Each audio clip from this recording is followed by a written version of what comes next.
જન્માંતરે એટલે જન્માશી ત્યાં સુધી અત્યારે કાયાથી પાપ થયું હોય તમારે નહીં બોલવાનું હું બોલીશ ભાષિક એટલે વાણીથી કોઈને ખરાબ કહેવાય કાયક વાચિક માનસિક એટલે મનની અંદર કોઈનું ખરાબ કરવાની ઈચ્છા થઈ ગયું હોય લોહિયા ન ખાવાની વસ્તુ ખાધી હોય ન પીવાની વસ્તુ પીધી હોય ન અડકવાની વસ્તુને અડક્યા હોઈએ અને બુફેટ પાર્ટીમાં હાલતા હાલતા એઠે જીવાતો મટતી જાય ને આપણે જેમ્યા હોઈએ આવું બધું પાપ બોલવાનું લોહિયા સુચ્ચા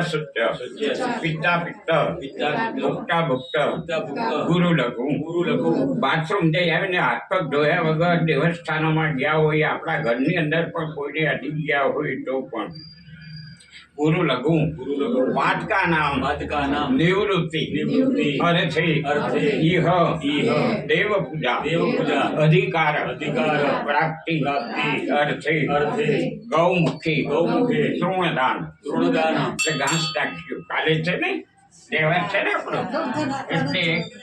1 રૂપિયાનું 2 રૂપિયાનું 5 રૂપિયાનું ઘાસ દરેકે નાખી દેવાનું ગૌમુખે તૃણદાન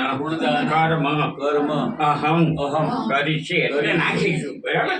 અહમ કરી છે હવે પાપને બાળના 3 દેવ છે તો ગાય માતા ગંગાનું જળ અને વિષ્ણુ ભગવાન અહીંયા છે એટલે આપણે એની સાક્ષી આ કાર્ય કર્યા છે એટલે ગાયનું સ્મરણ કરવાનું